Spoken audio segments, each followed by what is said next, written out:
Beautiful. So we'll just wait about another minute for some more people to arrive.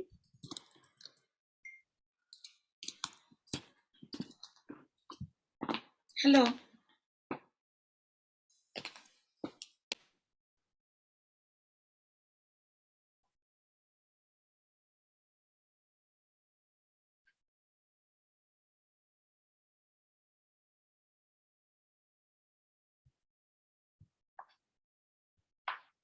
Okay, so we are at 4:30, so I'll go ahead and get the ball rolling. So first of all, welcome to everyone. I'd like to extend a thank you to the audience for your time and interest in making it to this event.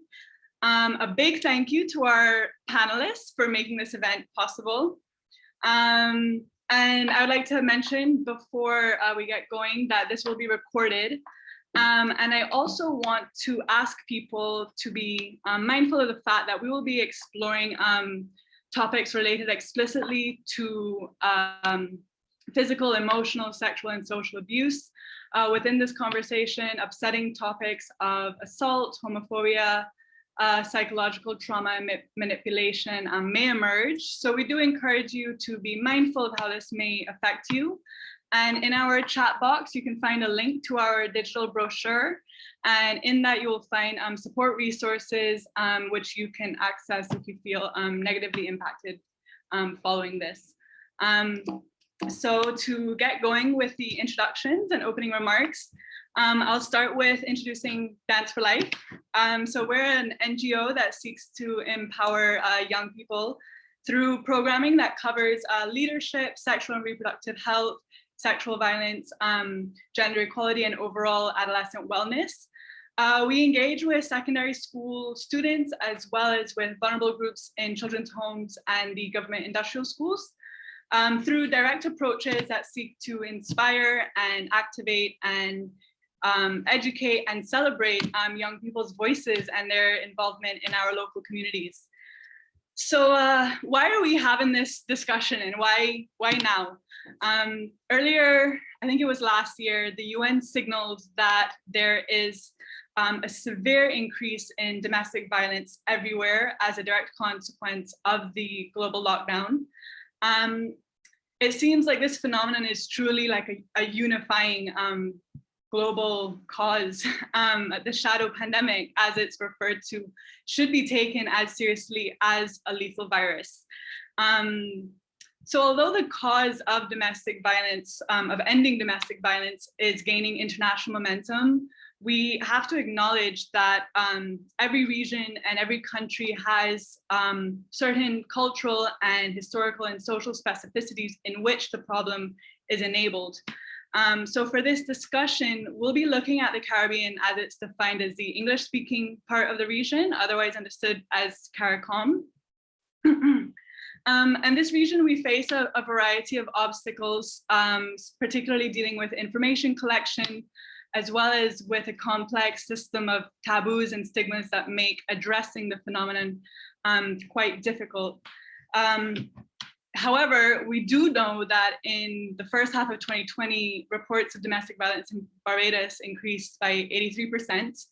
As recently as yesterday, it was reported there were reports of intrafamilial sexual violations of minors, one resulting in a pregnancy.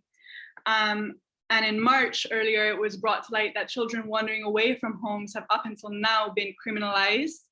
And the cracks and severe shortcomings of our social security systems for these kids are quite obvious. In Trinidad, the cruel murder of Andrea Barrett in February sparked a wave of outrage protests demanding for more effective justice systems and preventative policies on the part of authorities. So the urgency of this matter is clear as day.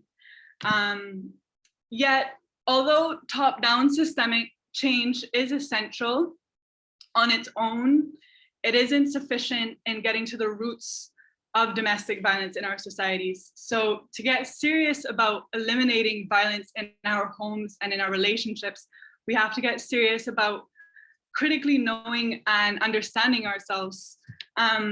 So in this discussion, in the next hour and a half, we're not going to achieve any big answers or solutions, but we do want to provide food for thought and to normalize these discussions and to normalize the vulnerability innate within these difficult topics. So towards this end, we are so lucky to have this team of beautiful Caribbean people who are here to exchange their thoughts, their views, their experiences on the issue of domestic violence. So without any further ado, I allow our panelists to introduce themselves. Okay, hello everyone. My name is Lucy Hammonds. I am a theater practitioner. I am a poet. I am also an educator. I'm based in Barbados, and I tend to work with marginalized groups and young people addressing issues such as and social injustices such as gender-based violence, racism, mental health, stigmatization, and of course, anti-LGBTQ beliefs and practices. I tend to do work in areas such as workshops. I tend to get involved in campaigns, protests, demonstrative protests mostly. And that's what also community theater and community group projects. That's another area that I tend to look at. And basically, I believe that the influence of art and the process and the power of art is not just in catharsis, but also in space for discussions to be had. And the importance of us to have those discussions, as Kayla rightly pointed out, we need to be discussing these things at our local level so that we can make organic movements towards a better society. So thanks. Hi, everybody. Hey, everyone. My name is Trey Kamabach. I'm like Lucy. I'm based in Barbados. I am a mental health advocate. I am all for mental health awareness and making sure that young people understand the importance of their mental health and that they're also connected to the resources they require to better their mental health. And I'm also the Rhodes Scholar for the Commonwealth Caribbean 2021. And I just want to commend Dance4Life for facilitating this discussion, because for far too long, we treat things like gender-based violence and domestic violence as if they're individual or within the home issues. So by bringing these discussions, we're bringing these kind of topics to the public forum. We're letting people know, like, as the saying goes, that the personal is political. So it's not just confined to the home. It's not just confined to family, but this is also a societal issue. And we as a society, we have the responsibility to stamp out domestic violence and all forms of gender-based violence, really. So thank you. Hi all, my name is Farhana Bulbulia and I'm the founder of the Barbados Association of Muslim Ladies. I'm really excited to be here today because as part of the association, one of the key areas of importance is gender-based violence. And last year we would have launched our hotline to really look at the issue of violence against women and girls within the Muslim community and providing a space for girls who are often left out or marginalized within society to have, an opportunity to talk and express themselves. I'm also the project coordinator for U Report Barbados, and U Report was particularly instrumental during the Protect Our Girls campaign, calling for juvenile justice and partnering with many youth advocates around Barbados to raise awareness on this issue. So I'm really happy to be here. Hello, everybody. My name is Jara. I'm 19 and I recently graduated from Harrison College. I'm here today representing the Dance4Life Youth Council. I'm excited to be a panelist and to hopefully give a more useful perspective on domestic violence, because I feel like we young people are often overlooked in the discussions. Hi, everyone. Good afternoon. I am Ashley Burnett. Firstly, I'm really thrilled to be here and to engage in this powerful discussion. I'm from Trinidad and Tobago, and I do work in the areas of gender-based violence and sexual and reproductive health and rights. I'm a writer and arts educator first, and everything else after. I'm the founder of Feminist Caribbean, which is an intersectional Caribbean feminist NGO that's just about a year old. And, we're seeking to advance gender justice here in the Caribbean. And so, what I would like to share as part of this opening is, domestic violence in the Caribbean, it's not a single-faced issue. It's rooted in, so many cultural norms that have been perpetuated by all persons from, all generations our entire lives. And, for us to be able to move forward and create a future that is free from violence, we have to recognize, what we can do as individuals, what our contributions can be, and how we can end it together. And so I'm really looking forward to this conversation and to the ways that we can share and learn from each other to figure out what does that future and that now looks like.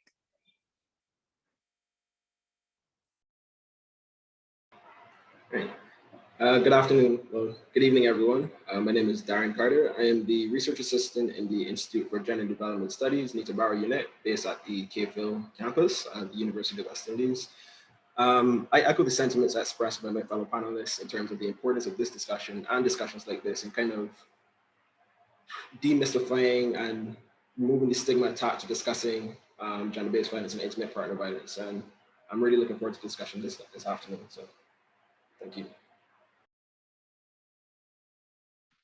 Beautiful, thank you guys. Okay, so with that, we'll get going with the first of our questions that we'll be focusing on, which is the first one being quite foundational. What is domestic violence? I think in the mainstream ideas, people assume it's a husband hitting a wife, something along those lines. But how can we expand our understanding of what is violence or abuse? And who it affects?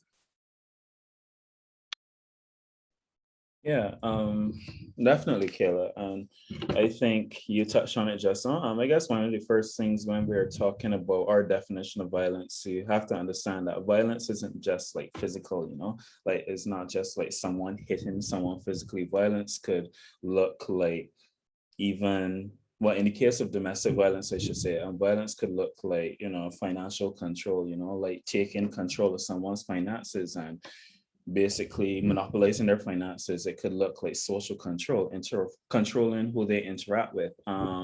Anything in which you try to exercise control over the individual and try to bring harm to them, whether it's physical, psychological, or emotional, like I think would fall in within the scope of domestic violence.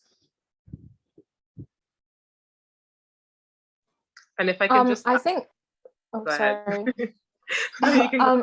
I think for me, domestic violence definitely is not just physical. And I think that's where a lot of teenagers especially come to a point of conflict, because the type of dating violence that we kind of experience is more, it's not as explicitly aggressive and physical as most people think domestic violence is. It usually comes in that control over who you can socialize with, where you can go, kind of coercion or manipulation, or like pressuring someone to do things they're not comfortable with, or especially now with like technology, kind of blackmailing people with photographs, or kind of holding things over people and not necessarily the physical aggression side of it.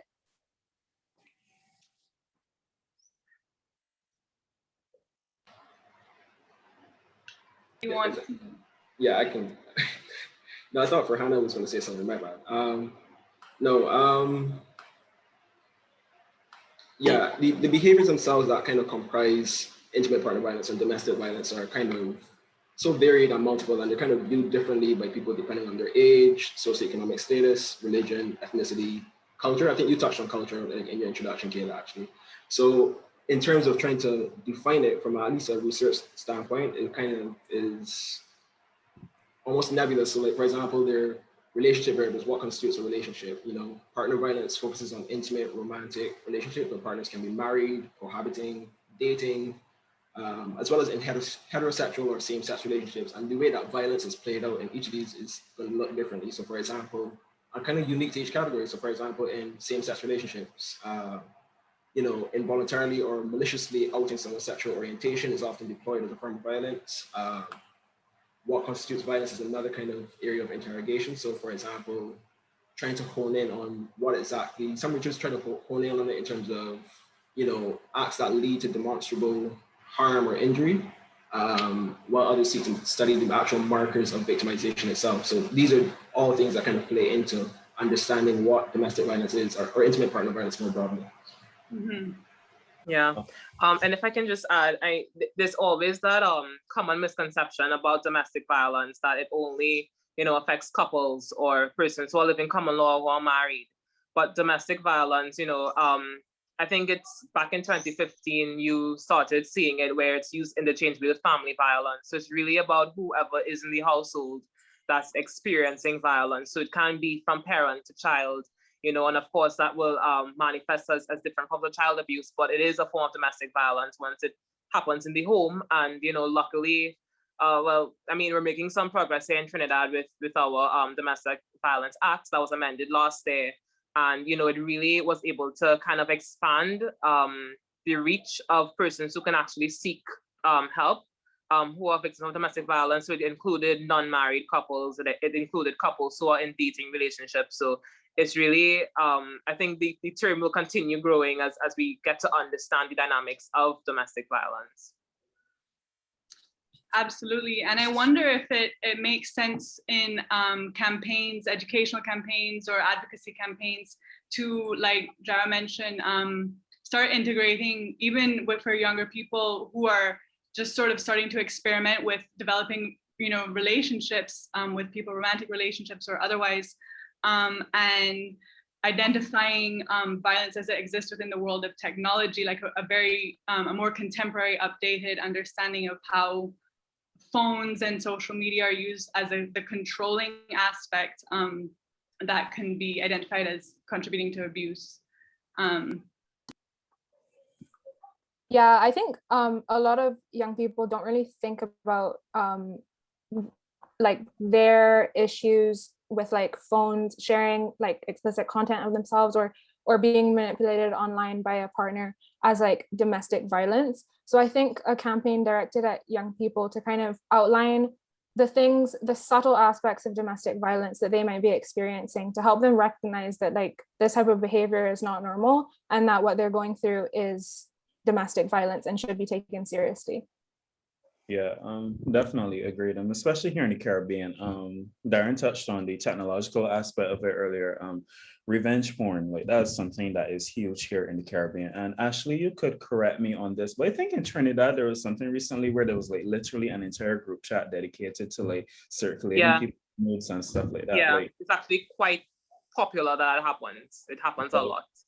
No, like even that kind of thing is disturbing, because like if someone is in a relationship and then they share pictures of themselves in confidence, but then now they face the reality or the risk of like that person like out to spite sharing their pictures, and now it's like they are essentially exposed. And unfortunately, we live in such a messed up society that instead of attacking the people that are invading or violating the trust and the privacy, we would instead target the people in question who have been exposed. So again, it comes back to the cultural norms, how we view relationships, how we view things like gender and that kind of thing. Yeah, absolutely. I think that's a pretty good segue on that note into yes, did someone want to add something else? Yeah, this actually just came from a conversation thinking around this idea of revenge porn, and also identifying social norms and social normalities and expectations. As it comes to the internet, we still are quite new in figuring this out.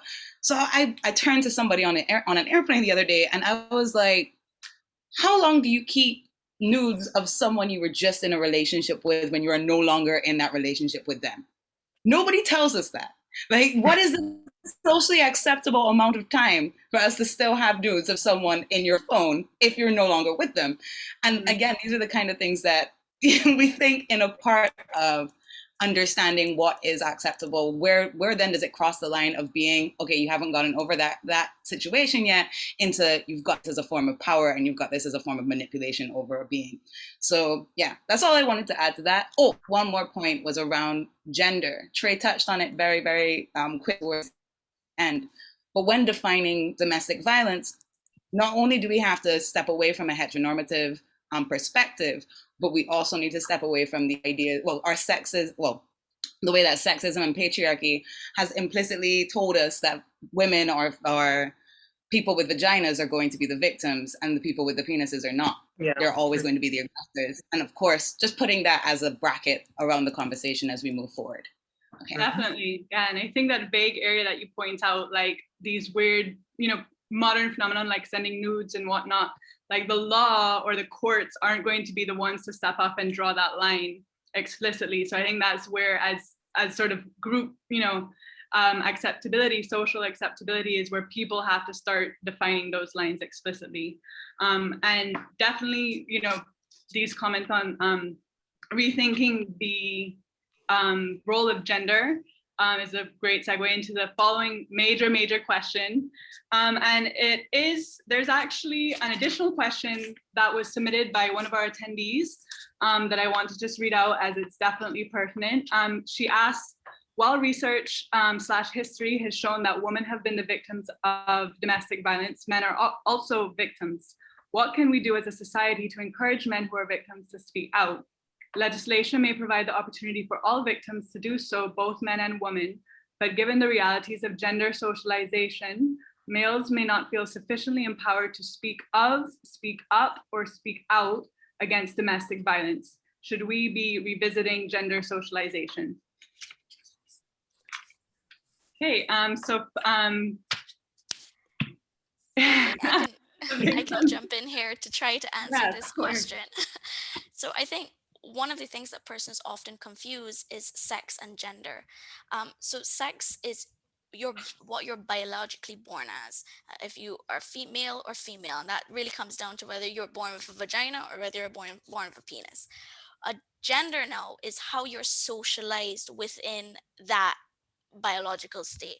So that's why that can change. Gender can change. Concepts of gender can change, and it's largely based on things like culture, religion, your history, and all of those things play an important role in how we socialize persons who are born as male versus persons who are born as female. So when we talk about concepts like gender roles, it really the conversation then lends to what do we expect of persons that we perceive as women versus persons that we perceive as men. And then it gets into conversations around, what is the culture in which you're raised in, and oftentimes within a Caribbean setting, especially, within the advocacy space that I am in, we often are the reason why Muslim women are often left out of conversations around these type of topics is because persons often see Barbadian society as largely matriarchal. Women are normally heads of the household. That doesn't necessarily mean that they hold the power all of the time, but they are heads.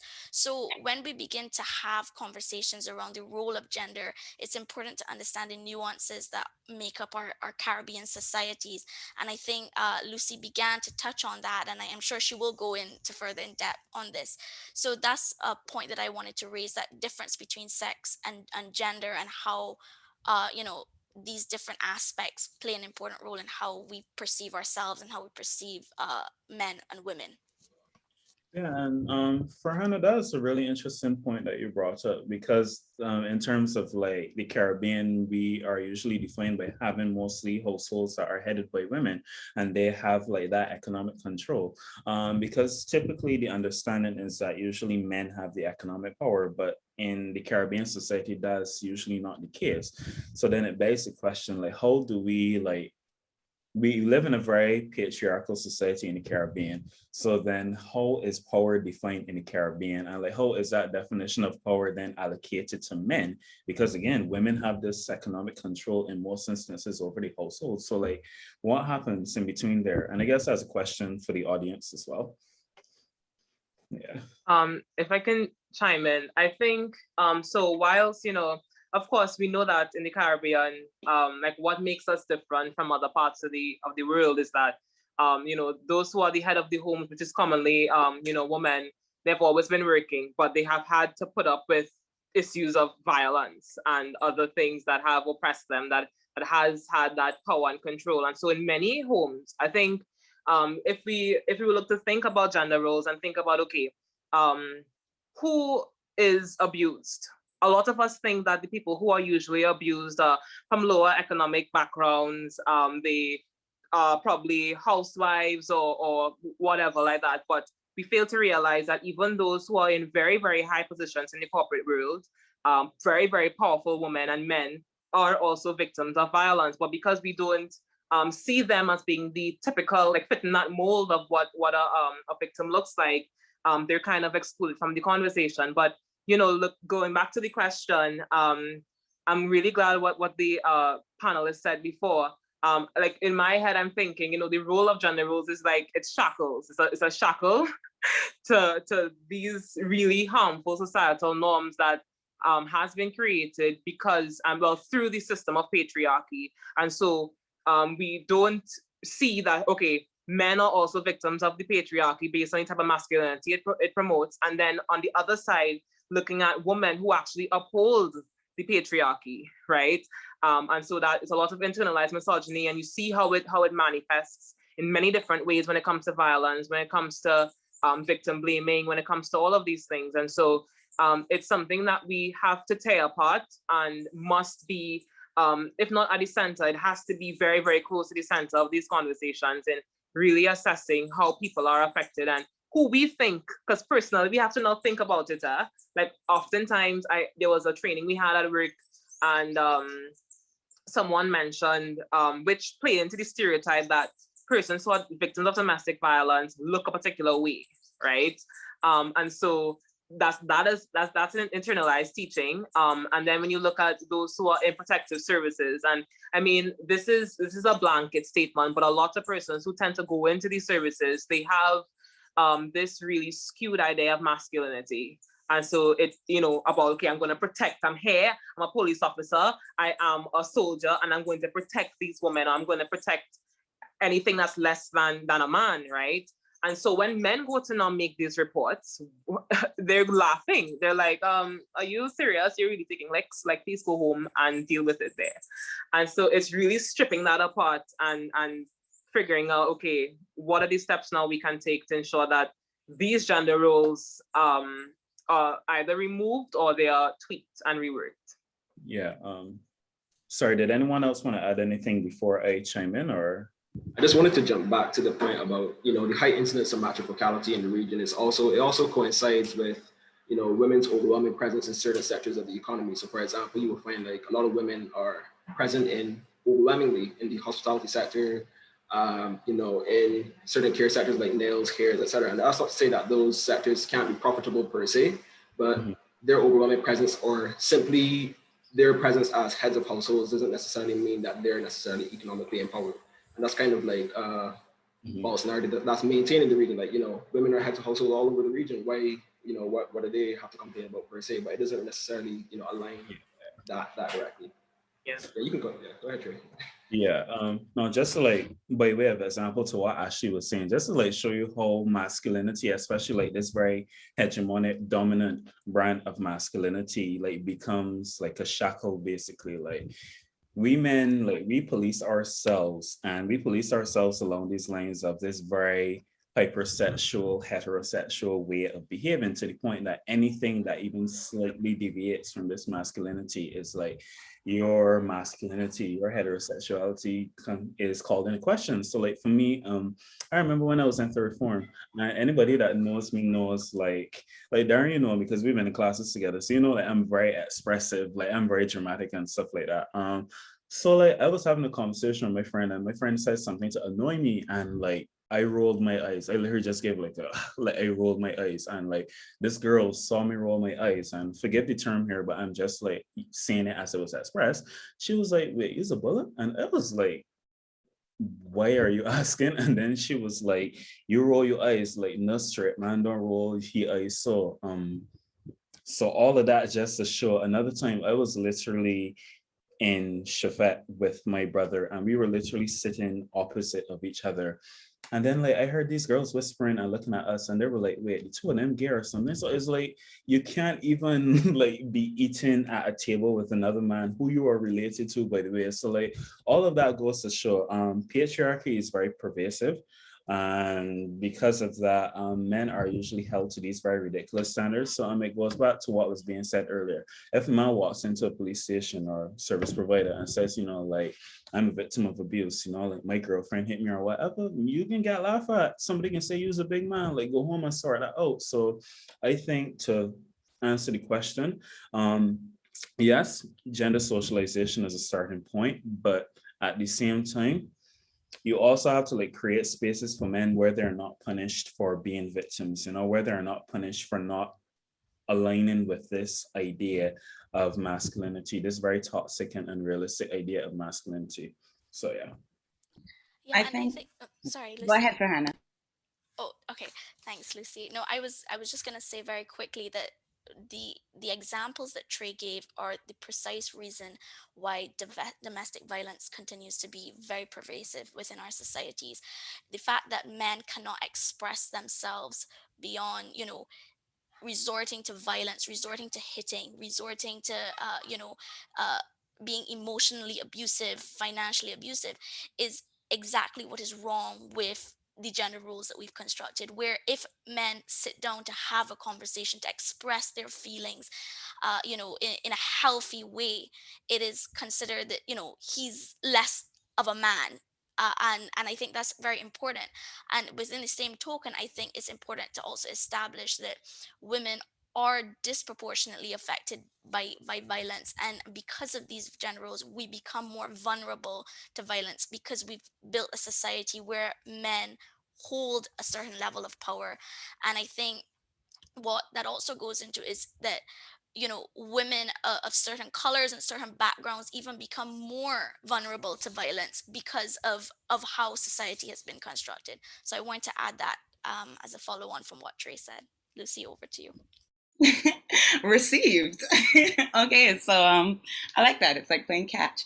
All right. So some of the things that I was thinking about as it related to what Trey was outlining was also this idea of sexual violence, and as it relates to men being victims of it, and who do they go to and who can they speak to, and how many men dealt their first sexual, well, do not view their first sexual experience, if it was while they were a minor, as a problem.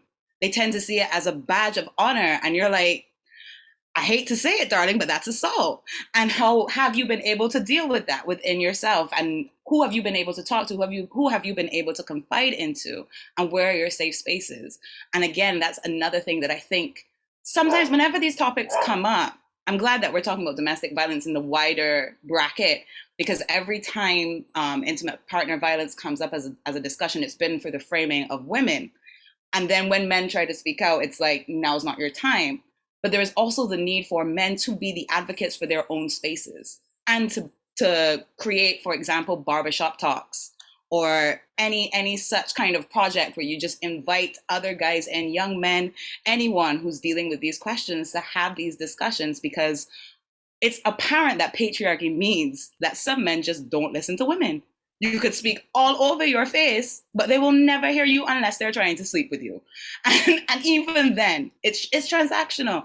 So with that being understood, the burden of responsibility, of course, falls on all of us to socialize, but also men making the space for men and forgiving themselves and making space for themselves and their own complicated feelings, going to therapy when they need therapy, crying when they need to cry, have more than one. For sometimes I see young boys in my class have an emotional reaction, and the only button they think they can press is aggression. And you're like, imagine that you have a whole smorgasbord of other buttons you can press. So that was just my little tangent. Yes. I just want to add something really small, and I'm glad you said that about men making spaces for other men too. I think on Twitter, I saw someone tweet why is it that we're only hearing how masculinity really should be from women, right? And so it's like, oh God, these women again, who have all these things to say, how things actually should be. But, not having, men as allies in this work, and men even advocating for themselves. Recently I noticed that, wow, a lot of men are actually going missing in Trinidad. And I've noticed it. I wondered if any other guy noticed it, because no one is saying anything. And so it's like looking at who always speaks up, but it can't always be that way if we're really trying to to create a better future. Like everyone has to play a part, you know. So I'm glad you said that. Yeah, and sorry, just very quickly. I think another thing we have to be cognizant of too is like, whenever you do try to have these discussions and you do try to like create these safe spaces and you try to like create this more healthy version of masculinity, there is a lot of backlash. Is like all of a sudden there's this idea that, oh my gosh, masculinity is under attack, like we need to defend masculinity. Like anybody remembers like the Gillette ads, like where they were basically teaching men healthier ways of interacting with women, and it's like the backlash against that I saw on social media. People are like, oh, masculinity is under attack and we need to not let women tell us how to be men. And it's like, so I'm just saying that to say, like, anytime you're endeavoring to like create a safe space and to like redefine masculinity, you do have to be prepared for the backlash that's going to come out of that from other men, unfortunately. Yes, the internalization of oppression, even if the oppression was designed to suit you, can be a strange one. But if you, I don't know, if masculinity is under attack, maybe the idea of masculinity that is there deserves to be attacked. Is just my perspective. I mean, no shade, but I know. How are we doing for time on this one? I just wanted to add one quick point, Chair. Good, we're good. Okay, good. Right. In terms of, I completely agree with creating spaces that men can go and talk about these sort of things. And there are certain spaces available. Like for example, I know a few organizations here that have recently started to address this very issue. But there's also the tendency, and it's also kind of like a fine road that you walk, because oftentimes these things often emerge as almost a reaction to women advocating for certain things. So for example, in Canada, there was something called a straight walk or a straight pride parade. It was almost like, these things take place, but like, you don't want to get into the habit of, or like even in everyday conversations, for example, like, you'd always hear the TikTok, like, or the reply is like, oh, but men get catcalled that too. But like, the point isn't to say that, this doesn't happen to you. The point is to signal that, the chances of women being followed home and being attacked are far higher. The implicit of harm is greater for women. And I think that's the point that's missed. It's almost like, well, this happens to us too. And no one's like listening to it, but that's not really the end goal necessarily. So I just wanted to add that really quickly. And last point, right? As you said that, and made me think, like every time that, so for example, every time on Women's Day, I always see men tweet, when is Men's Day? And I'm like, don't you know that one exists? So why don't you know that? And stop waiting for Women's Day to ask. Stop waiting for when women are outraged about having been catcalled or groped in the street to speak out. Like, you could speak out, like, all now, so nothing happening, go ahead, right? It doesn't have to be like a tit for tat, like, okay, this is the response that I'm going to give while you are stating your distress, Okay, I'm done. Okay, so just to segue into the next focus question, what is the role, sorry, my slides. What is the role of society? And I want to highlight an interesting figure. Recently, it was released, or the data was released, that 66% of university graduates are women. Yet the International Labour Organization and the UNDP signal that there are trends of women refusing promotions or certain high status jobs because of concerns with their relationships. And this was seen as like a crisis of masculinity. And I think it's interesting to look at how, again, I think it's very much interwoven with the previous question, but how society has these ideas of who can be abused. And I think acknowledging that it's the whole spectrum of any segment of society, but also how society endorses certain people as abusable. So Caribbean notions towards neurodivergent people, towards the LGBTQ community, we can say that there is a pretty distinct characteristic, cultural and state endorsement of homophobia, with same-sex intimacy being illegal in 11 of the 12 Commonwealth Caribbean countries. So what are the ways in which these ideas about who is abusable can be addressed? And I suppose maybe looking at women's roles in, or ideas around women's socialization as being on the receiving end of abuse. So I think that this one, I'm thinking more like the last question, kind of gender roles to me. I think most of the time girls are kind of raised and brought up to be more like tolerant and docile, and those are the traits that society deems a woman should have. So we're kind of growing up learning that we see something, it's not our place to talk about it. So I think that puts, that kind of feeds into domestic violence, where women and girls are experiencing something, or men experiencing something, and they're kind of thinking to themselves, well, I shouldn't say anything about this. I should just let it slide, let it pass. So I think society kind of putting us in boxes based on gender and what's expected perpetuates that. And I think we need to work as a society as kind of raising people as people. I love that. Very well said, Jara. Darren, did you want to comment something regarding narratives? Because I know in your panelist profile statement, you brought that up. And I definitely think we can look at all the various other power tensions in areas of class, race, and religion, and how that plays into the tensions that foment these violent environments. Yeah, no, definitely, and specifically as it relates to kind of media narratives around instances of intimate partner violence or intimate partner murder. You know, there's certain ways, not only how the abuser characterized or framed, but how the abuser is framed, especially if it's a man that is carrying out the abuse or the actual murder.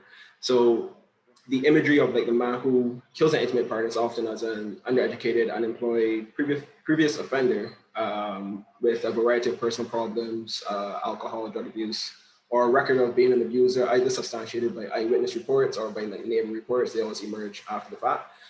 And in the event that, you know, sufficient motive can't necessarily be identified in the man's biography or circumstances surrounding the murder, it's usually then characterized as, you know, occurring out of the blue. You know, this just happened.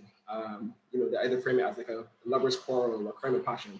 And this kind of in turn reflects a belief that a man, a conventional man, you know, employed, no history of offending, quiet neighbor, without a criminal or problematic personal history, cannot or would not necessarily resort to violence or murder. And thus, since it's thought that such men don't utilize violence, the murder is often just characterized as inexplicable. So that's problematic in and of itself. But, you know, this I'm actually referencing a research paper by two authors, Dobash and Dobash, but essentially they analyzed and compared, you know, in instances of intimate partner murder, they analyzed and compared men who had a history of criminality and who were perpetrators of intimate partner murder, and men who did not have a history of criminality. And what they found was that the two groups were kind of similar in terms of the circumstances around the murder and especially cognitions about the victim. So, for example, possessiveness, jealousy, separation, etc.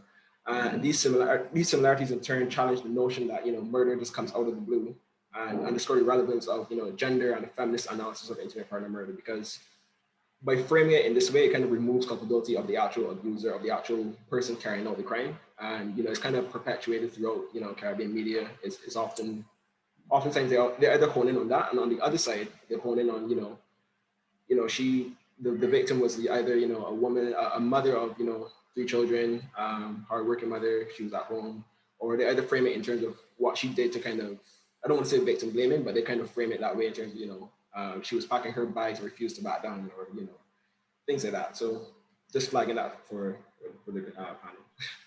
Yeah, I'm glad that Darren brought that up in terms of like that emphasis on like individual traits and characteristics. Like that is dangerous because it takes away from like these questions, like this one that we need to ask, you know, like interrogating society, trying to figure out like what is it in society that makes people vulnerable to experiencing this type of violence in the first place. Like those are the kind of questions we need to be asking. And again, like, appreciating that in having this discussion, we can't just keep it within a heteronormative scope. And you think members of like the LGBTQ plus population, you think about how society tends to shun them in terms of their intimate relationships and stuff like that. And because of that, sometimes the perspective is like, in their relationships, violence is not possible, quote unquote. Like, I was actually reading some research the other day that said that especially service providers tend to assume that in the instance of same-sex relationships, that because two of the members of the relationship are biologically of the same sex, that there can be no power dynamic, quote unquote.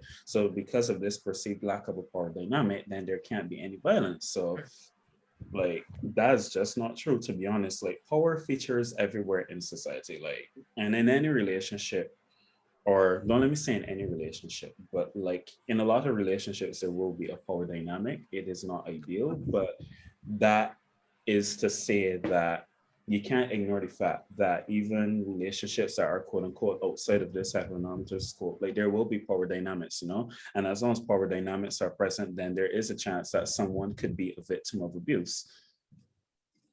Yeah. I just want to chime in a bit with, thinking about the role of society and thinking about how the culture of violence stems from, as young as you are when you come into this world, and how you're disciplined as you grow up. And so I can't speak for everyone, but I'm sure a lot of us in the Caribbean, we got licks already. We get some lashes from our parents. And that has been told us that's going to discipline you. It's tough love. And so I think what happens there is we learn that to deal with bad behavior, or when someone does something that we're not pleased with, we're going to beat them. That meting out violence with bad behavior means that they're not going to do it again. They are going to learn from it because I love you, right? And then when you look now in relationships, and look at the dynamic of when someone maybe doesn't cook a meal, or doesn't clean, or doesn't do something the way that you like it, or frustrates you, and then your response is violence, because you've learned, because in your eyes, firstly, you believe that that's bad behavior, because it isn't something that you are pleased with. It isn't something that they haven't done what they are supposed to do, and so you are now treating that with violence. And so I think the role of society is looking back, looking at how we socialize even those that come up under us. It doesn't have to be our children. It can be our students. It can be those that are in and around our spaces. But really tweaking how we handle things, even looking at our responses to when there's crime in society. A lot of times I see people calling for, death penalty and these really, really harsh, these violent responses. But if we are really to undo and to remove violence from society, we can't ever use violence as the answer for anything. In our language too, even the jokes that we make, the music, a lot of things, like I remember a soca song that came under a lot of fire. I think that's by Nappy, talking about like, if you want me to go, you can't be cooking the way you do. You can't be doing these things. And these are songs that people sing in parties. They don't realize that they are actually, playing into what's happening. But it really, really harms the way that we interact with people. When you think about when you go to a fete, and I'm not trying not to go off on a tangent here. But when you think about even looking at consent, and because all of these things are in, like, they intersect, right? About who has autonomy over themselves. So you go into a party, people expect that because you're there, it means that you have to be danced on, otherwise why you came, right? And so even just looking at how different bodies are represented and the assumption for different bodies. And I think it was Trey who mentioned before about what happens like in same-sex relationships, right? In some relationships, there might be that disparity between, someone who's like very hyper-masculine, but then someone who isn't. And so, of course, power exists in everything. In everything, there's some type of power that's there, some type of privilege, and, we have to address it. No, definitely. Oh, wait, were you going to go ahead, Lucy? Go ahead. Oh, I was just going to add one of the problematic songs that always comes into my head whenever I think about our complicated relationship with power, but yet how we brandish it and own it as a part of our our joy as well, would be that song that I gonna hold your gal as collateral, and I'm like, objectification. Can we talk about it, please? And then of course there's this comment which Shakira says that young girls are also taught that if a man is pushed to violence, it means that he really cares. Discipline and that level of emotion is only displayed if he loves someone. And we hear this a lot as adolescents, and we also hear this a lot as adults too, that if he cares about you, he will fight for you, even if that means he's fighting you. And that's some of the narratives that are perpetuated. So we need to question those things within ourselves. We need to create spaces that young people can question these things with each other as well. I love to see when little girls say inside class that they're not taking any of that foolishness. We were reading Taming of the Shrew, and they were like, you feel somebody could tell me that it's daylight and I have to tell them yes? You feel that somebody could tell me? And I was like, these are the kinds of conversations that we need to be having. So yeah, that's all. Yeah, no, I was really glad that Ashley brought up, this understanding that, the state could be the only one that can perpetuate or carry out violence, So you see it in calls for the death penalty, you see it in policing, military, etc. But in terms of, and I think someone had mentioned it earlier, in terms of how, trans persons specifically are affected by, state violence is carried out on trans persons all the time. So for example, there was an instance I believe it was in Guyana, in 2017 or so, a trans woman was physically assaulted, and she went to her court hearing dressed in alignment with her gender identity, basically, and she was refused from entering the courthouse. Like the magistrate said, no, you can't come in. And these instances of refusing justice are just one of the many ways that the state can carry out violence, not only on trans persons, but specifically on trans persons, but also against women, against persons who are in same-sex relationships, and it then kind of begs the question, so like what other avenues for achieving justice or equality do they kind of have, and kind of empty a lot. So yeah. Wow. Each of you guys are developing webinars in themselves at these points. Jared, did you have something to add to what Lucy was saying? Oh, yeah, so I actually just wanted, I think what Lucy was saying about the mentality of like, if my boyfriend loves me, he'll fight for me, even if he's fighting me. I think I see like a lot of my friends when I was going through school have that kind of mentality where like, you need to be validified by a partner or by a boyfriend. So a girl can't be kind of on her own and be like happy with it or be valid. So I see like a lot of my friends would like date. There was like the cool aspect was to date an older guy. And so if you were dating someone older and like the whole bad guy stereotype, then you were valid. Even if and so a lot of, I think, girls were thinking, well, I have a bad boyfriend, but at least it's a boyfriend. And so they kind of justify staying with a partner that is maybe manipulating them or like being abusive to them, because they by themselves don't think that they can be valid outside of a relationship. I'm just like to chime in with a really, really short story. I think it was about 2 years ago, I was conducting this workshop about gender-based violence with high school persons, and one of the girls, she's 16, and we were talking about the dynamics of relationships and what's right, what's not right. And one of the things she shared, which like I honestly froze in the moment, because like I just wanted to like cry and just hold her and be like, no, that's not fine, like, right? And it was she saying that she doesn't want a guy who's in her age bracket because he's too soft and he doesn't really know how to do these things properly, right? And thinking that, aggressive behavior is love. And so if somebody isn't telling you, let me go through your phone, or I don't want you to go on anyway, I don't want you to wear certain things, then why isn't he not, being in control? I want a man who is in control. And that was the narrative she shared. And it's thinking now, someone isn't born thinking that's how it's supposed to be, yeah? It's what is perpetuated around us, what we hear in the music, in dancehall and soca, and all of these songs that speak about not wanting a soft man or wanting men who don't live up to that type of masculinity. And these children are listening to that. Even some teachers sometimes speak to children in these really awful ways. And so even when boys cry, they get in trouble for that. In my primary school, I saw it a lot. See a boy get slapped up in my classroom in standard 5 because of the ways that he didn't show that he's like a man as a boy, right? And so it's just really, it's a scary thing, because I don't see these things being discussed in homeroom in schools, right? You don't learn these things there. You have to either do a gender studies course or have a knack for wanting to know better. But other than, if you don't know, you don't know. And so it's really figuring out, how do we reach there? How do we get to infiltrate this system to teach persons better?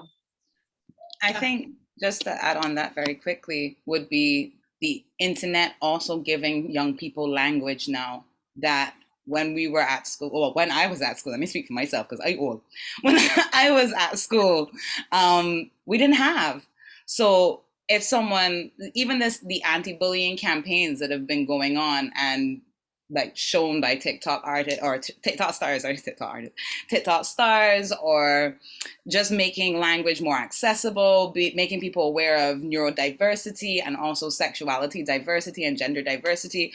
Young people now have more of these tools than they did before, but then sometimes it can feel like an international export, and they can feel like that doesn't apply to us because we don't have those words. So again, it's helping to bridge. And I know that some adults also feel the same way. Some adults are like, well, that sounds like a foreign thing, but that's not true. We have students with ADHD inside of our classrooms. We have asexual students inside of our classrooms. We have a whole range of students in diverse spaces and in intersectional spaces within our societies.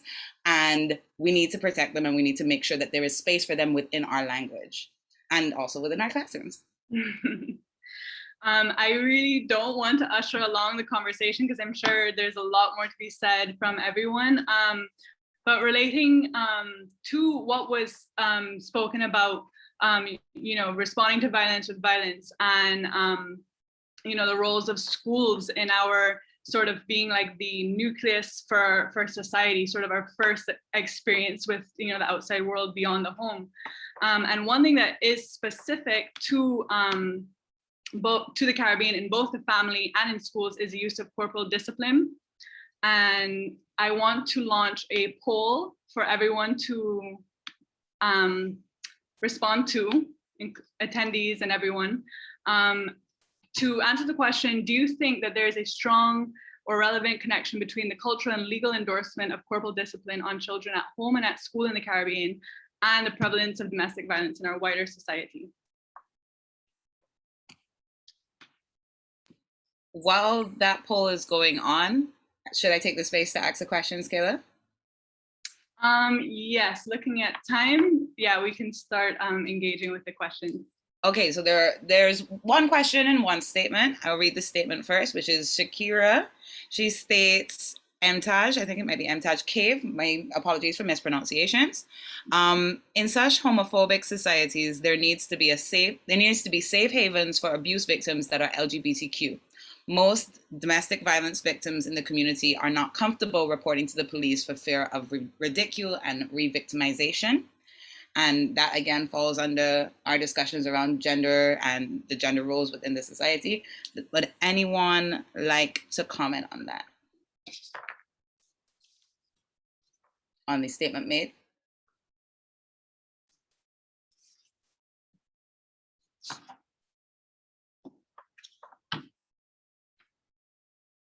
Okay. And then we have the, I basically responded by saying that there is ECADE, which is the LGBTQ organization for the English-speaking, mostly working within the English-speaking Caribbean. And if anybody is in a situation where they are facing domestic violence or intimate partner violence and feels like they need to speak, you also have your safe LGBT safe houses are being created throughout the Caribbean as well. In Barbados, there's Equals and She, and of course, you'd see those websites and social media online. And then, of course, there's also eCade. And then the second thing that was posted by Shakira speaks to toxic masculinity. So toxic masculinity is also perpetuated by mothers. How do we empower young women to not only reject a toxic partner, but also moving into parenthood to raise young boys who reject it as well? I think people can't know better if they aren't taught better.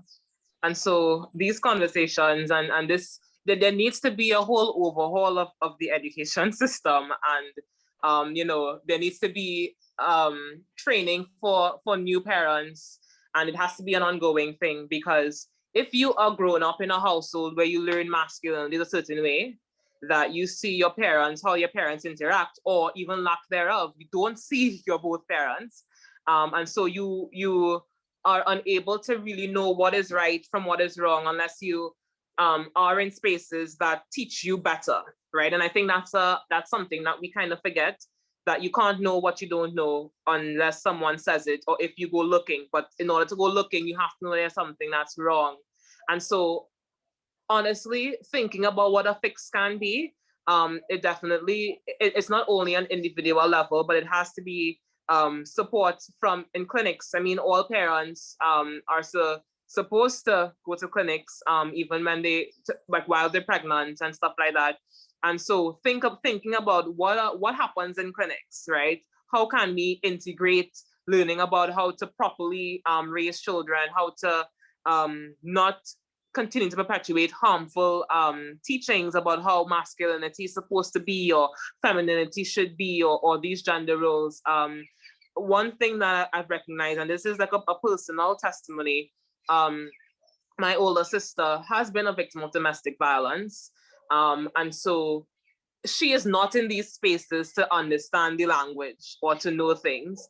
But I always try to challenge her thought, because she believes that this is how it's supposed to be, right? And then even like how I see her growing up her children, she has 2 boys, 1 girl. And I'm always so pleased when they come over to see how her sons engage each other, seeing them wash wares, seeing them, just do the things that I'm shocked, because this is not something that you see a lot or is taught, right? But it really, these teachings, it has to be challenged. You have to see it everywhere.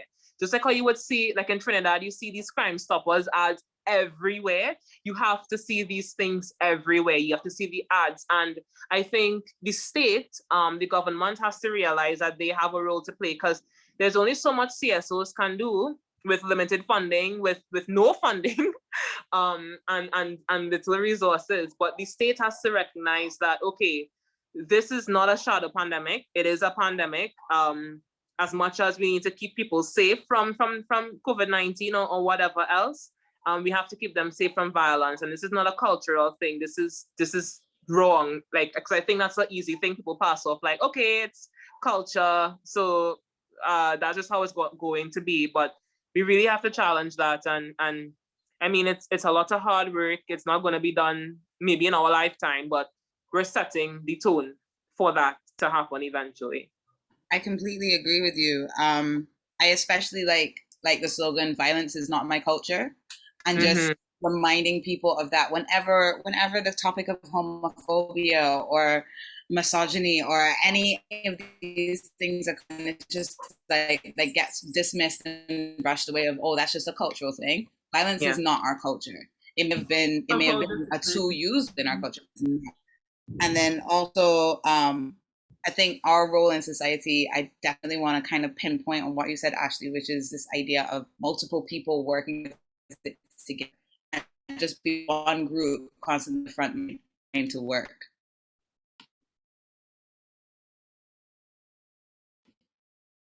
Sorry, my internet stuck. Can you guys still hear me? Okay.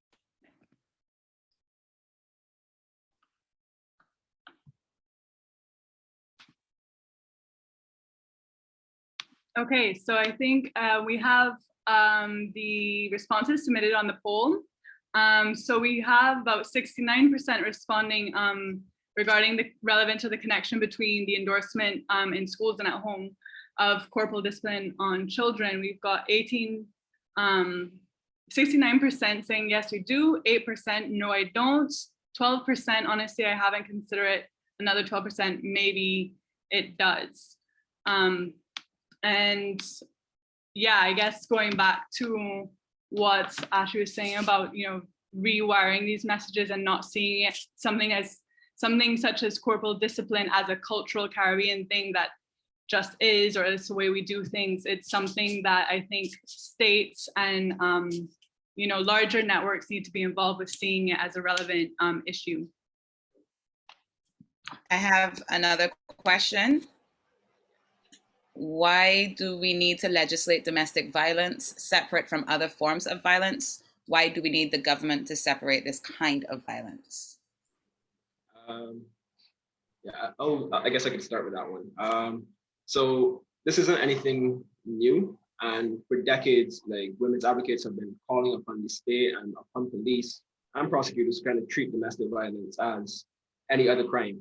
They're just calling for it to be at least recognized, because it was voiced in response to the fact that the state's long-standing failure to recognize any sort of criminal dimension to family violence was just so prevalent. Like, police officers, if they would either ignore domestic violence calls or they would delay the response to those calls. And when they did respond, their immediate response was kind of to mediate rather than to either arrest, separate, or any sort of thing. So that's why like this call to recognize domestic violence has kind of turned into it being treated separate from other forms of violence. And on top of that, there's also there are issues around kind of defining what necessarily constitutes it. How. So for example, if you go into the street and you assault someone, chances are they will call the police, and you'll either there'll be a warrant for your arrest, you'll be arrested, anything like that. But in instances of family violence, it's oftentimes prior to like now when it's being spoken about more, it was kind of treated as a taboo. Persons didn't really want to talk. Persons still don't want to really talk about it. So it was never really brought to legal attention. So that's why the legislative difference is kind of recognized, at least in most kind of jurisdictions. I don't know if anyone else wants to speak to that. But that's kind of like the origins of why it's treated separately. Thanks, Darren. I actually didn't know a lot of that, to be honest. So thank you for that. But yeah, to answer the question, I just think because it is a very unique and specific type of violence, and it affects certain populations very uniquely. So because of that, you have to put things in place to protect people specifically. Like you can't ignore that. You can't pretend, that this is something that affects everyone equally. Like this is something that affects certain groups of people very disproportionately. So the same way how you have legislation for hate crimes, you're not acknowledging that certain groups are on the receiving end of prejudice and they will be discriminated against and in worst case scenarios attacked. Is the same thing with domestic violence. Very specific groups of people are vulnerable to this type of violence. Society is awful, let's admit.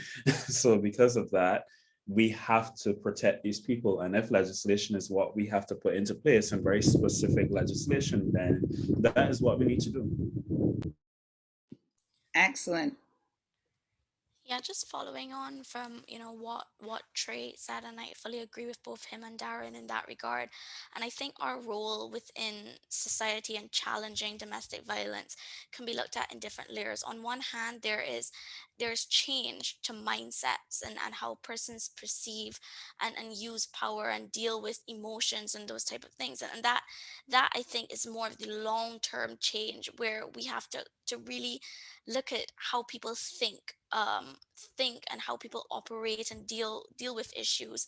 So I think that's on one hand. On the second hand, there is issues currently with the legislation, and you would and I think for young people, a lot of that conversation or a lot of that awareness came, back in March, when we realized that wandering was still on the books and persons didn't really understand what wandering was. And then when they began to understand the roots, and not just saying that we want change, but the actual, how do we go about changing that, the systemic issues. And sometimes because of how our constitution is constructed, even to change these laws can be very difficult and very tedious and very time consuming process, which requires a lot of political will. So I think when we look at our roles, especially as, just the general public, as civil society, it's about really holding the persons who are in positions to make that legislation change accountable, and ensuring that when that change comes, it really is holistic in a sense. It really doesn't leave any gaps within the process, and that it really does cover everyone. I think that's very important. And even like looking at that, recognizing that there are more vulnerable persons within society, looking at minority faith-based groups, looking at the LGBTQ community, you know these are groups that are often left out of conversations, that when we think about change, we're not thinking about the most vulnerable oftentimes, even though the change is meant to protect. So I think that our roles is really to hold persons accountable, to raise awareness, to have these types of conversations, to ensure that we keep the momentum going. And I'm hearing not just from the top down, but also from the ground up as well. I have another question. There are 5 questions. I'm thinking maybe each of us, considering the time, Kayla, you can let me know, but maybe each person can answer one of the questions given. Yeah? Okay, so I've got one. Do you think domestic violence rates are changing among men and women, especially when looking at the type of violence, for example, cyber dating violence? I think it's definitely on the rise, at least insofar as, traditional forms of domestic intimate partner violence. I think it was Trey. I think you had shared a resource actually in the group chat about, it was a statistic that showed the sharp increase in cases of intimate partner violence as a result of, COVID-19 pandemic, persons being in closer contact with their abuser more often than not, as well as, other external stresses. Not that that's a justification for domestic violence taking place, but I think you can speak more to it then. I think it was you shared it, right? No? I don't recall, to be honest, sorry. I can also speak a little bit to the cyber aspect of it, because I remember from my time in school, I think definitely with the invention of this and everyone being on the internet, there's been an enormous amount of blackmailing going on between partners for different explicit photographs, all that type of stuff that happens in school. I can think of maybe 3, mainly girls, I have to say, because of the whole I think stigma with girls and promiscuity. It's mainly a scene if it happens to a girl, but I can think of maybe 3 girls in each school year that I went through who had naked photographs leaked, or I know a lot of my friends were pressured to do things or to send photos by a partner that they didn't want to,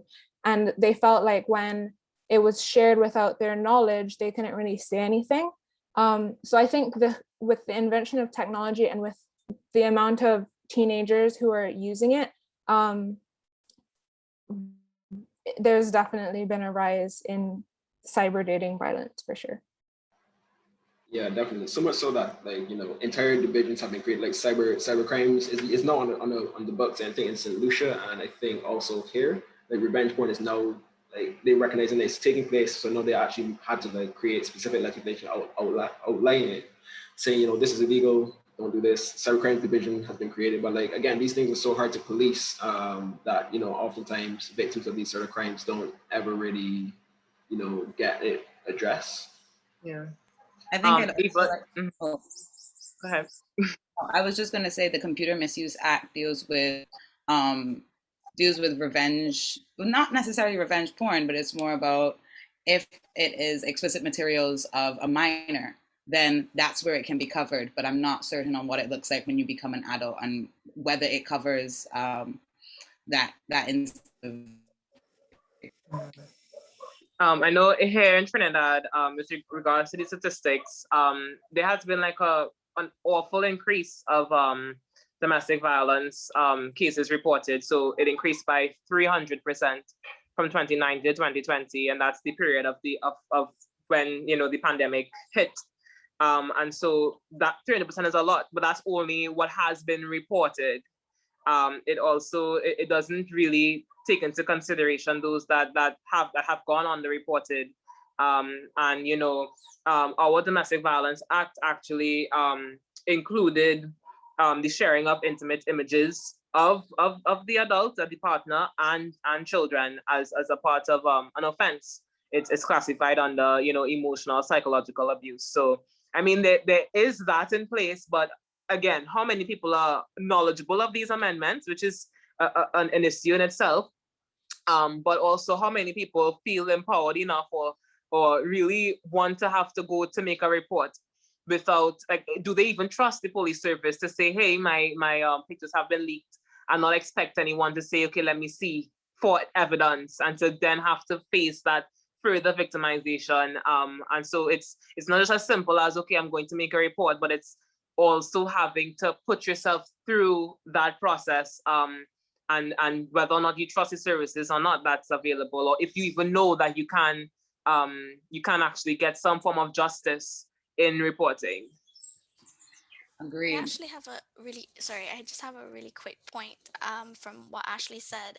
And it's really interesting that we talk about, access to justice and the system, and how, there's a very deep level of mistrust in the system, which is very much important. But as an addition to that, so UN Women would have conducted a study, and they would have asked women, to rate where would they most go to if they were in situations of violence, or work, or confronted with violence. Who did they go to? The most noted place is they did go contact the police. That was the number one selected point, although they didn't know the inadequacies of the system. So I think that leads to the bigger question of, there aren't enough spaces within the Caribbean that we can go to and access any type of justice, and what does that justice even look like? And interestingly, within that same study, the institution that came out least recommended by women that they wouldn't go to is faith-based institutions, which is also interesting, because within the Caribbean, faith-based institutions hold a lot of power within our societies. So I mean, that brings up even more questions around, how do we access justice? How do we see justice? And is justice really given the inadequacies of our system?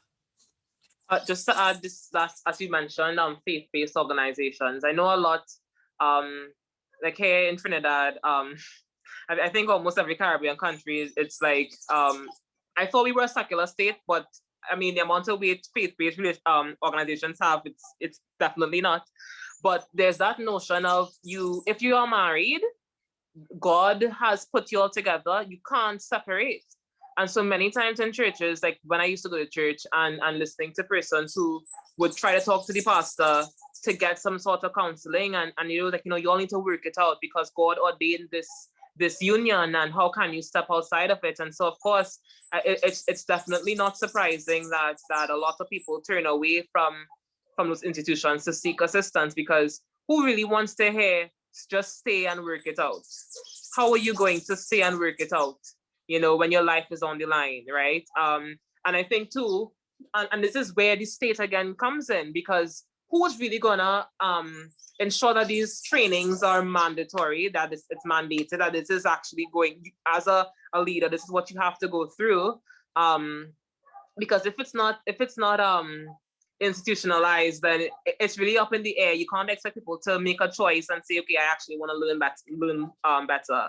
And even if it's mandated, it doesn't mean that it's going to actually change behavior. So I mean, it's like a can of worms when you just think about how deep this thing goes and how much there is to unravel, and just You're absolutely right, Ashley. I mean, I would just tell them, hold this block and delete from my life, but that's just me. So then coming from that same idea, for example, I was talking to a friend of mine who was like, in the instance of the young girl who was assaulted and then pregnant, why, my friend posed the question of, why don't we have a sex offender registry? that is common knowledge in Barbados or throughout the Caribbean? Why is that not something that exists? Or a domestic abusers registry? Why can't, and of course, anonymity is important, but again, these are some things that have worked in other places, and maybe that is something that we could bring into the conversation and why these things don't exist. And of course, on top of that, I wanted to make a segue into another question that was asked, because Ashley, you were speaking about programs and the institutionalization and the standardization of quality as it relates to addressing certain issues. And one of the attendees asked the question, is anyone aware of any prevention against domestic violence programs that target school-age children? And if you are aware, please inform us. Not necessarily domestic, but oh, sorry. Okay, sorry. Yeah, not necessarily challenging domestic violence per se, but there is a project out of IGDS KPhil, Bar unit, that is looking at addressing issues of consent among secondary school age children and kind of revisiting that whole notion of concept, but in kind of a very present day relatable sort of aspect, especially kind of employing, cybersecurity, like password protections when you can and when you can't. But you can always say no, sorry, but like just addressing and presenting, consent and knowledge around consent to school-age children, but only in secondary school. That's one that I know of. I don't know of any others. Yeah, I'm not immediately aware of anything either. Wait, sorry, for anyone to go? No, it's okay. You go first, Trey. You sure? Because no, you can go ahead, Farhana. It's fine. No, I was just gonna mention briefly that UN Women Caribbean office has the foundations program, and the curriculum is available online, and they actually do it in partnership with government institutions, with schools, and they would train teachers or just community members to be able to do the program with children or with students. And it's quite a good program looking at issues of violence, and it's very contextually specific to our Caribbean setting. So you can take a look at that. It's also part of the programming that Dance4Life covers as part of our kind of curriculum with the secondary school students and GIS in the children's home. It's within our range of educational material. I'm loving the responses in the chat where people are like, D4L, they do it. Okay, excellent. Trey, you wanted to say something?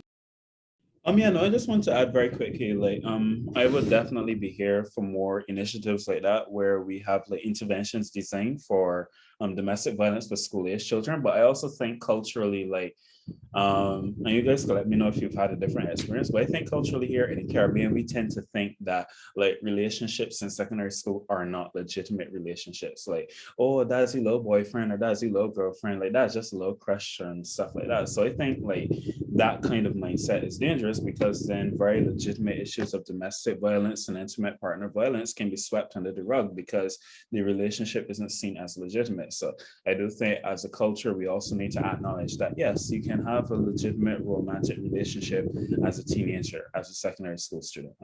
That's just my 2 cents. Yeah, I also think because of like what you were saying, Trey, teenagers experience like intimate partner violence and don't necessarily like recognize it or red flag it because like discussions aren't directed at them. So then in future relationships that are seen as legitimate, they kind of accept more, or their standard is lower because they weren't able to pick up on behaviors that were abnormal when they were kind of developing relationships through school. Excellently put, Jara. Yeah, there are a few other questions and statements, but I see the time, so I'm gonna throw over to Kayla and see what she says. Yeah, I mean, do we have any brief questions? Because I think we have maybe about 2-3 more minutes to.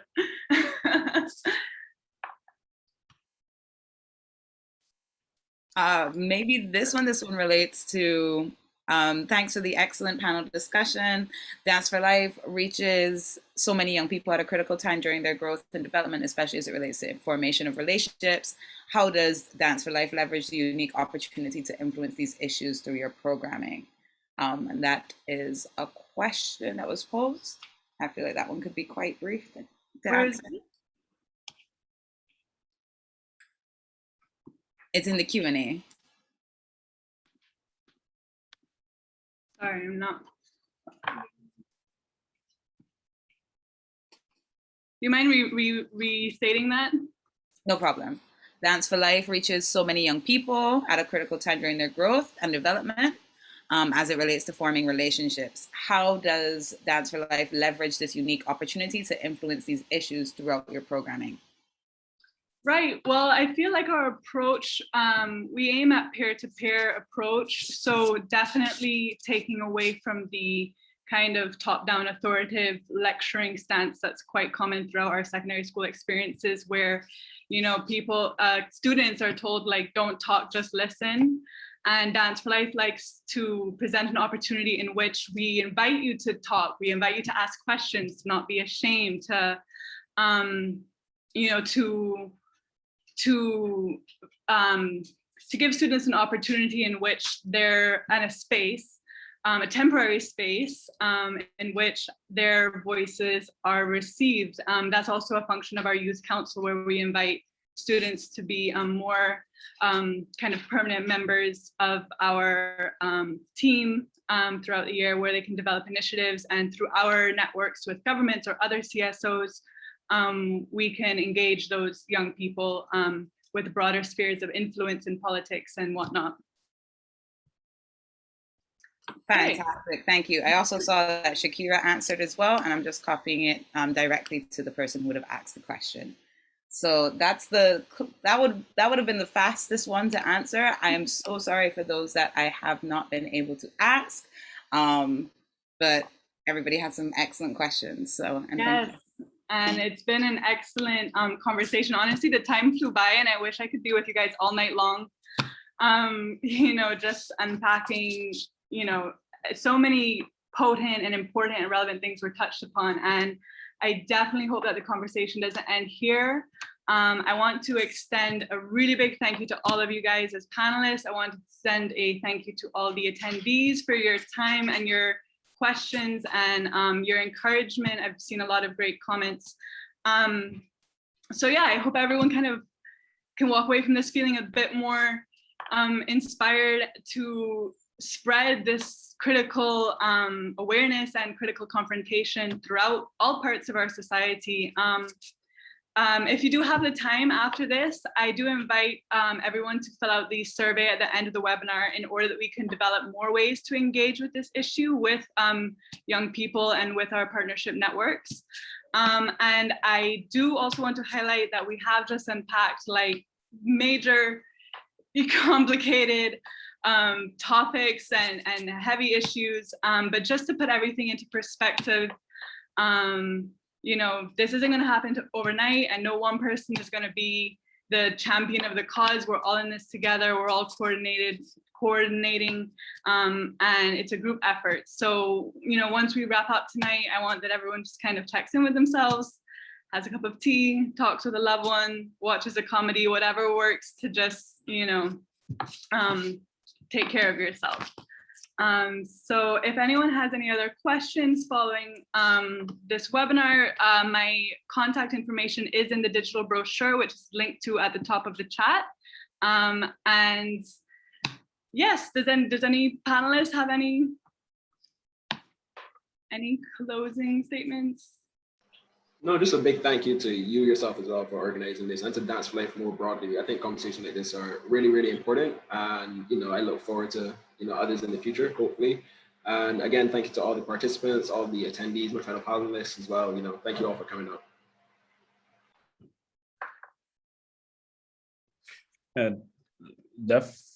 Oh wait, we done or? No, we're good. We're good. We're still on. Sorry, I saw the screen change. Forgive me, it's been a long day, but yeah, I'm echoing Darren's sentiments. Yeah, major props to Dance4Life, and especially you, Kayla, for organizing this. And we've done a fantastic job in facilitating this conversation. And yeah, it was definitely a pleasure. This is an amazing panel. Ashley, I need to get your autograph, like, so if you just want to link me. But seriously, thank you for having this discussion. And I definitely would love to be part of anything similar to this in the future. All right. Okay. Thank you, everyone. Have a good night. Thank you.